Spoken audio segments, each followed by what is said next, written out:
Shalom, bienvenidos a Vía Haftaj Israel, una frase hebrea que significa amarás a Israel.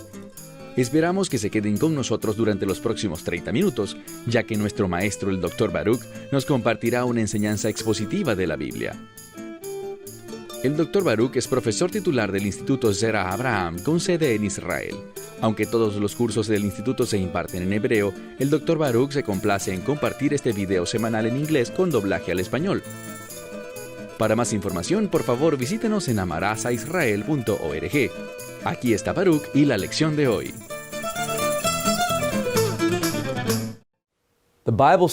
La Biblia nos habla de la verdad de la Escritura. Y cuando nos desviamos de la revelación de la palabra de Dios, cuando hacemos que la palabra de Dios diga cosas que nosotros queremos que diga, eso nos deja en una posición muy peligrosa. Bueno, hemos estado estudiando el Evangelio de Juan en el capítulo 8 por algunas semanas ya. Y una de las cosas que hemos visto es que hay líderes que están rechazando al Mesías. Y estos líderes han conspirado en su contra, estos líderes quieren arrestarlo y finalmente ejecutarlo. En otras palabras, ellos han rechazado al Hijo unigénito de Dios. Hoy en día existen muchos teólogos, muchos de ellos provienen de una postura que se llama teología del reemplazo. Ellos usan Juan capítulo 8 para hablar de Israel como un pueblo rebelde que rompió el pacto. Ahora, lo que necesito compartir contigo es esto. Aunque Israel sí rompió el pacto, Dios no lo hizo. Dios es fiel. Dios prometió que siempre existiría un remanente de su pueblo. De la misma manera, y pueden ver esto en el Antiguo Testamento, en el libro de Primera de Reyes, o también lo pueden ver en el Nuevo Testamento, en el libro de Romanos, capítulo 10. Ahí encontramos cómo Dios nos dice que Él no ha abandonado a su pueblo, que existe un remanente. ¿Recuerdan a Elías? Elías sintió, yo soy el único que queda de tu pueblo. Y Dios le dice, yo tengo 7,000. Ahora, no sabemos si esos eran literalmente 7,000 o nos estaba hablando simplemente del número 7, refiriéndose a la perfección, que existe ese remanente perfecto que aún está allí. Pero ese no es el interés de nuestra discusión en este momento. Lo que necesitamos notar es que existe un remanente con el que Dios aún mantiene el pacto. El problema es este. Nunca vemos en la Escritura que Dios dice que Israel ha roto el pacto hasta el punto en el que las promesas del pacto se han vuelto nulas e inválidas. Verán, Juan capítulo 8 es comúnmente usado para hacer referencia a la desobediencia del pueblo judío. Pero eso no es lo que encontramos aquí. Quien diga eso no ha leído correctamente la Escritura.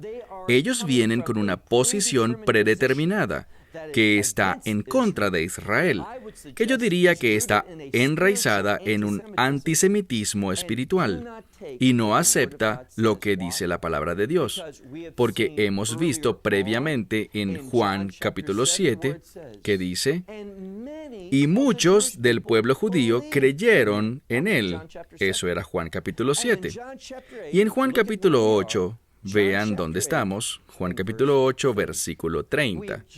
Acabamos de terminar el pasaje en el cual Yeshua le habla a los líderes diciéndoles, a menos que crean en mí, ustedes van a morir en su pecado. Pero encontramos al final de esa lección anterior, Juan capítulo 8, verso 30 nos dice, y muchos creyeron en él. ¿Quiénes fueron estos muchos creyentes? Bueno, Juan nos va a responder eso en nuestro estudio de hoy. Así que vean conmigo Juan capítulo 8 y vamos a comenzar en el verso 31. Por tanto, dijo Yeshua a aquellos que habían creído en él, a los judíos. Ahora existían muchos creyentes judíos. Entonces el problema es este. Estos teólogos que usan Juan capítulo 8 para decir, aquí vemos que el pueblo judío rechazó a Yeshua, ellos no aceptaron a Jesucristo y por eso son un pueblo que rechazó el pacto y la esperanza del pacto y la promesa de la tierra de Israel para el pueblo judío son inválidas y vacías. ¿Y qué pasa con el hecho de que muchos de los judíos creyeron? ¿Por qué el rechazo de unos cuantos líderes? Proporcionalmente había menos líderes que gente en la multitud. ¿Por qué entonces el rechazo de los líderes cancela la fe de las masas, de los muchos que creyeron en él? Vean de nuevo, entonces Yeshua, verso 31, habló a los que creyeron en él del pueblo judío. Si ustedes permanecen en mi palabra, verdaderamente serán mis discípulos. ¿De qué nos está hablando aquí? ¿Está hablando de que podemos perder nuestra salvación? No, este pasaje no debe ser usado para eso. Él nos está hablando acerca de un verdadero discípulo. Un discípulo que ha hecho un verdadero compromiso, que realmente cree en Yeshua. ¿Qué hará? Permanecerá en la palabra del Mesías, si verdaderamente es un discípulo. Así que está hablando de una condición normativa. Aquellos que creen en él verdaderamente permanecerán en su palabra y conocerán la verdad. Entonces, aquí vemos algo. Si regresamos al principio de todas las lecciones que hemos estudiado durante las últimas semanas, vemos un proceso. Es un proceso que comienza cuando decimos, yo quiero glorificar a Dios.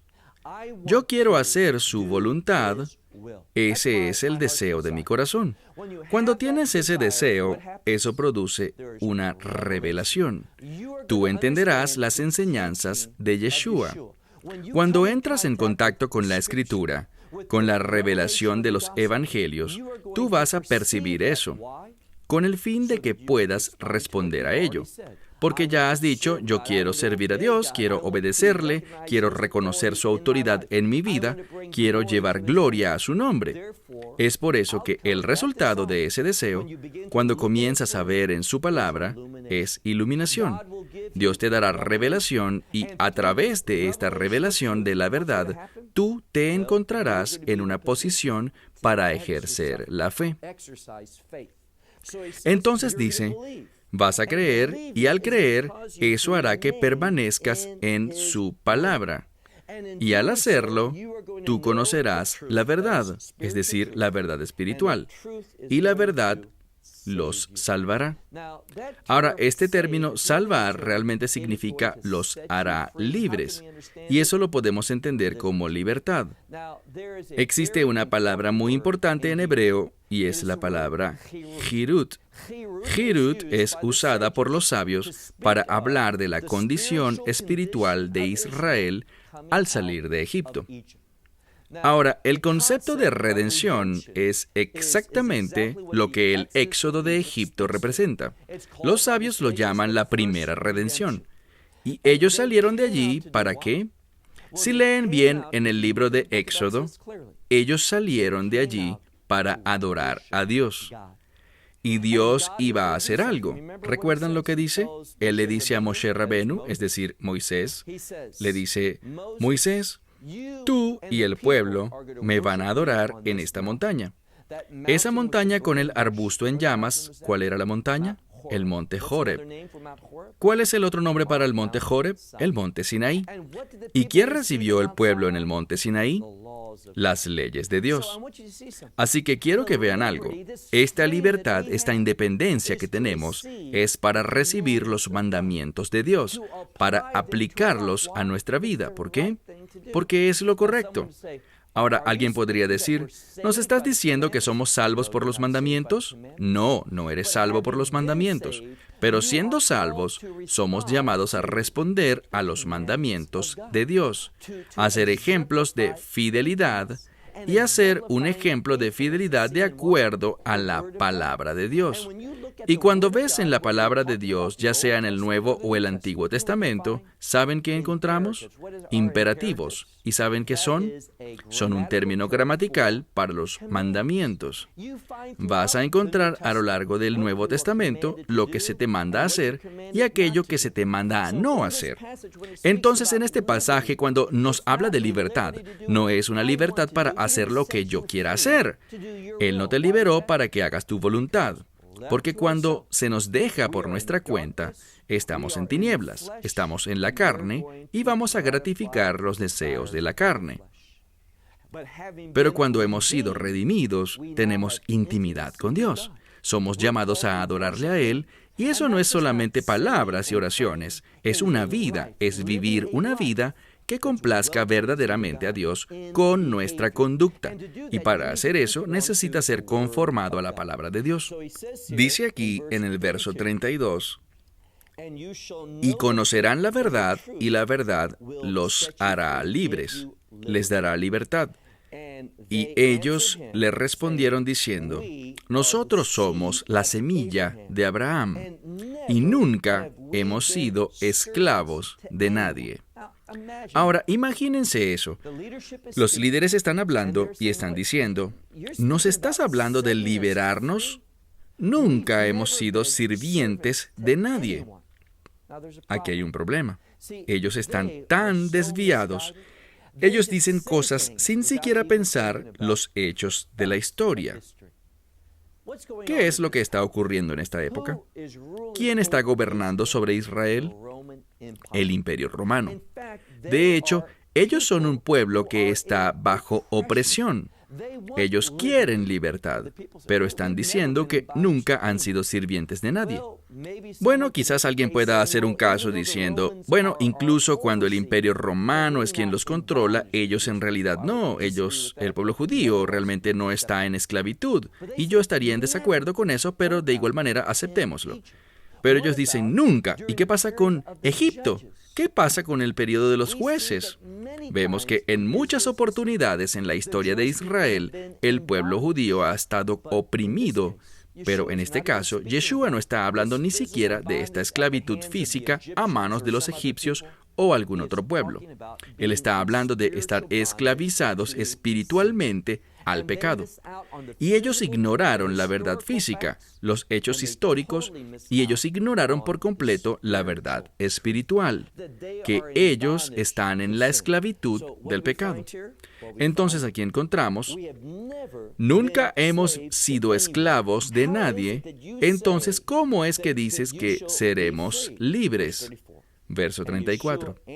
Y Yeshua les respondió, en verdad les digo, que cualquiera que cometa pecado es esclavo del pecado. Él lo deja muy claro aquí. ¿De quién está hablando y de qué está hablando? Todo aquel que peca es esclavo del pecado. Ahora, ¿cuántos pecados hacen falta? Solo uno. Eso abre la puerta. Y debido a ese primer pecado en el jardín del Edén, es que somos nacidos en esclavitud y debemos ser liberados. Y es por eso que vino Yeshua. Él no vino la primera vez con el propósito de condenar. Él vino la primera vez con el propósito de libertar, para justificarnos. Y no somos justificados por la ley ni por la obediencia a los mandamientos. Somos justificados por la gracia de Dios. Y la fuente de la gracia de Dios es la sangre del Mesías. De la misma manera en que la fuente de la redención de Egipto, ser liberados de ser esclavos del faraón, fue la sangre del Cordero. Y es por eso que al principio del Evangelio de Juan, lo que vemos es que cuando Juan el Bautista vio a Yeshua llegando al río Jordán, y el río Jordán era un lugar de transición para el pueblo judío, Yeshua venía para un momento de transición, un momento para proclamar las buenas nuevas de Dios, que la salvación está disponible. Y es por eso que Juan dice que Él es el Cordero de Dios. Y ese término Cordero, como hemos hablado, está relacionado de forma única con un Cordero de Pascua, un Cordero con el propósito de redención. Así que una vez más dice, y cualquiera que hace pecado es un esclavo del pecado. Pero el esclavo no permanece en la casa para siempre. Lo que está diciendo es, ustedes son esclavos del pecado, y como esclavos no permanecerán en la casa. Ahora, casa, este término aquí, es único, porque en griego podemos tener la palabra hilerón, que significa templo, pero en hebreo, la palabra más común para templo es Bayet o Bet Hamikdash, que significa la casa santa. ¿Por qué es importante esto? Esto es importante porque sabemos que el templo era conocido por ser el lugar donde Dios habita. Y aquí nos está diciendo, ustedes sirven en el templo, pero como sirvientes no van a permanecer en la casa para siempre. Debe haber una transformación. Ustedes tienen que convertirse en algo más. Deben convertirse en hijos. Fíjense en lo que dice él en el verso 35. Pero el siervo no permanece en la casa para siempre, pero el hijo permanece para siempre. Ahora, este término para siempre está también relacionado con el reino. Así que en este pasaje, una y otra vez, está tratando de enfatizar una perspectiva de reino. Lo que le está diciendo al pueblo es, ustedes no tienen la esperanza de un futuro de reino. Puede que estén en el templo ahora. Puede que, por la naturaleza del templo, siendo la casa de Dios, piensen que están conectados con Él. Pero ese no es el caso. No eres más que un sirviente.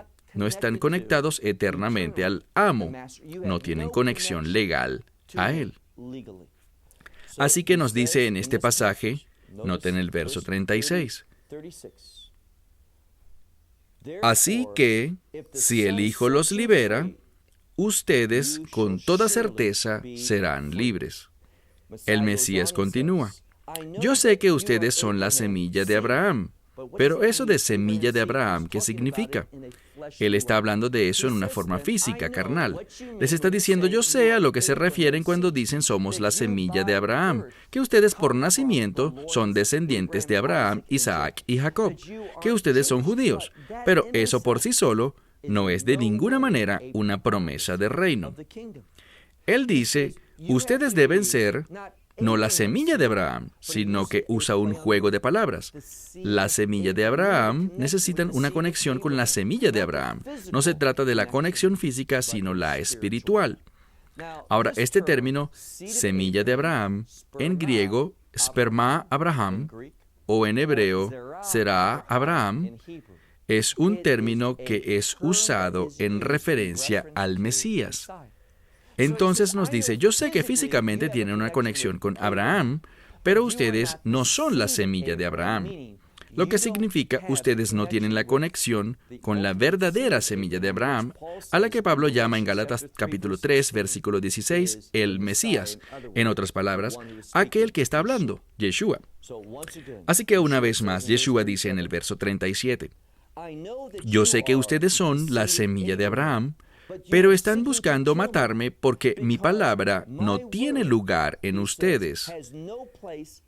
Ahora, vemos que existen ciertos lugares en la Escritura en los que debemos hacer una pausa y preguntarnos, ¿cómo podemos aplicar esto a nosotros?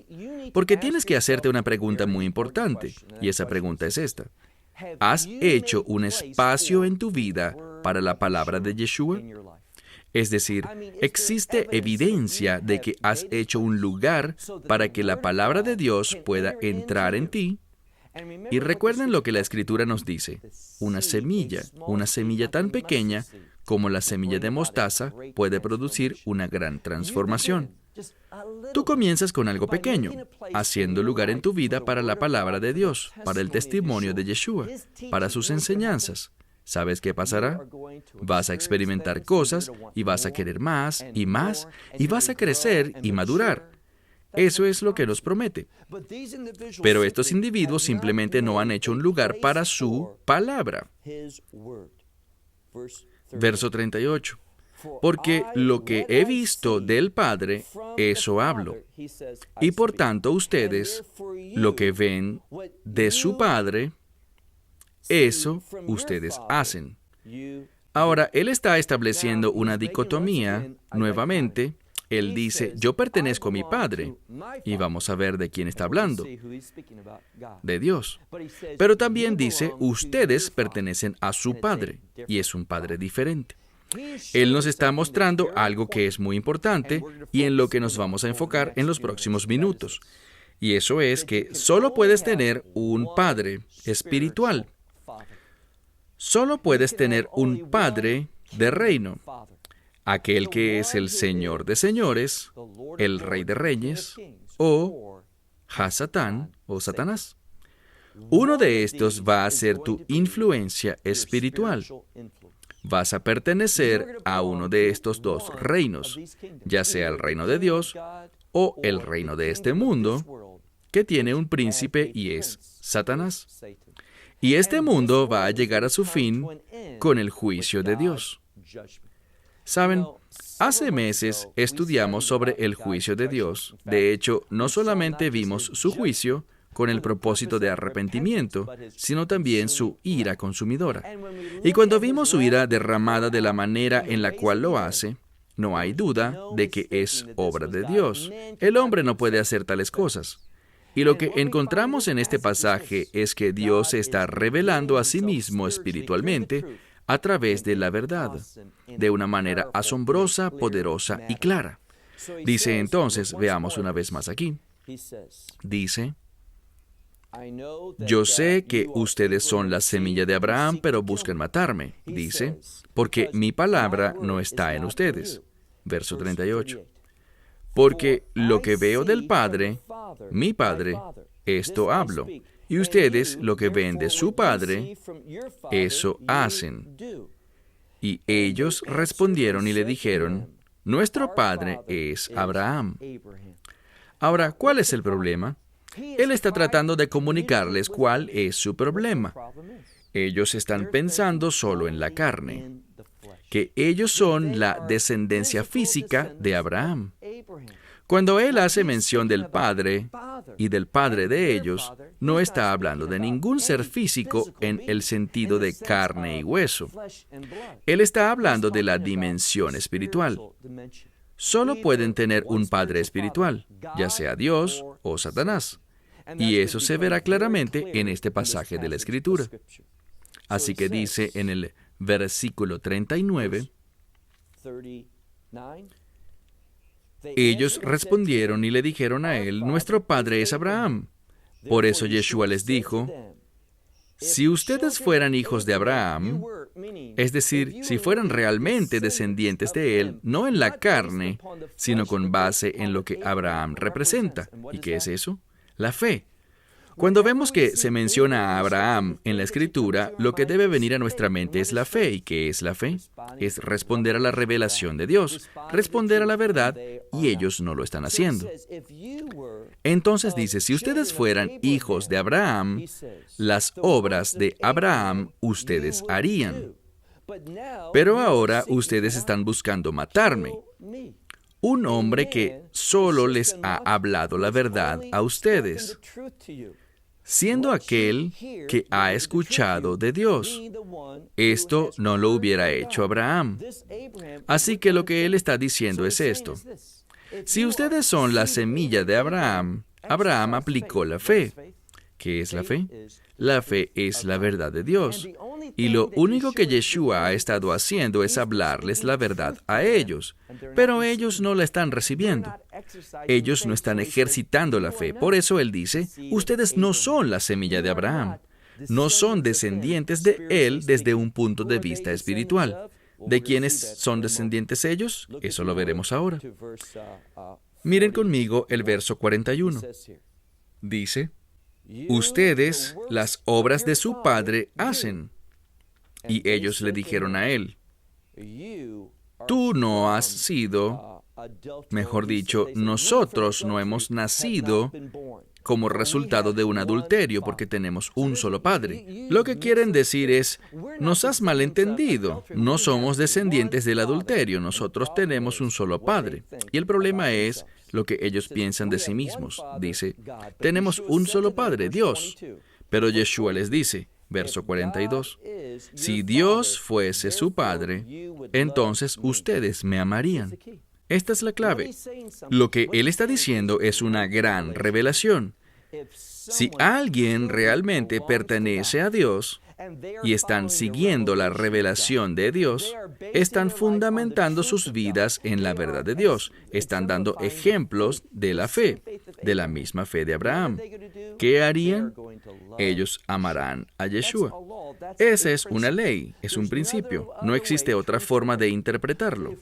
Si nosotros conocemos la verdad de Dios, esa verdad nos va a traer a Yeshua en un compromiso, y ese compromiso lo vemos aquí con la palabra amor. Dice, si Dios fuese su Padre, entonces ustedes me amarían, porque yo de Dios he salido, y no he venido por mi propia cuenta, sino que aquel, haciendo referencia a Dios, me ha enviado. Así que una y otra vez en este pasaje de la Escritura vemos este concepto resurgiendo, aquel que me ha enviado. ¿Qué trata de hacer? Lo que Él está tratando de comunicar a esa gente es, sigan mi ejemplo. Yo les estoy demostrando a ustedes que yo no estoy aquí hablando por mi propia iniciativa, diciendo las cosas que yo quiero decir, diciendo cualquier cosa originada en mí. Él dice que ha hecho algo, ¿y qué es? Bueno, en el judaísmo existe una palabra. La palabra es bitul, y significa cancelar algo. Déjenme darles otro ejemplo del significado de esta palabra. En el libro de Filipenses, capítulo 2, está este gran pasaje que los teólogos llaman kenosis, lo que significa vaciar algo de todo. Y eso es lo que el Mesías ha hecho. Él se ha vaciado a sí mismo de todo para poder estar completamente comprometido con las cosas de su Padre Celestial. Y lo que está diciendo a estas personas es, a menos que ustedes tengan este mismo compromiso, no van a estar ejercitando la fe. Y por eso estarán en la oscuridad, y en la oscuridad ustedes van a ser engañados. ¿Y quién es el gran engañador? Y veremos más de esto la semana que viene, que se trata de aquel que habla mentiras, Satanás. Entonces, una vez más, cuando vemos este pasaje de la Escritura, vemos solo una cosa, y eso es elección. Tú vas a escoger ya sea a Yeshua, con base en tu deseo de complacer a Dios, de glorificarlo a Él, servirle y reconocer su autoridad en tu vida. Esas cosas dan como resultado una transformación. O vas a mantener tus propios propósitos y planes, y al hacer esto te vas a encontrar en la oscuridad. Y cuando estás en la oscuridad, no puedes comprender. Y cuando no puedes comprender, fácilmente eres engañado. Te vas a encontrar en las garras del enemigo. Y él podrá entonces usarte para sus propósitos. La verdad de la Escritura es esta. No existe un lugar intermedio. La Biblia dice, ustedes están conmigo o en mi contra. Así que déjenme concluir con esta pregunta. ¿A quién le perteneces? ¿A quién estás siguiendo? Esperamos que te hayas beneficiado del mensaje de hoy y lo compartas con otros. Por favor, haz planes para unirte a nosotros cada semana en este momento y en este canal para otra transmisión de amarazaisrael.org. Nuevamente, para obtener más información sobre nosotros, visita nuestra web amarazaisrael.org, donde encontrarás muchas otras conferencias de Baruch en formato de video. Hasta la próxima semana. Que el Señor te bendiga en Yeshua HaMashiach, Jesús el Mesías, mientras caminas con Él. Shalom desde Israel.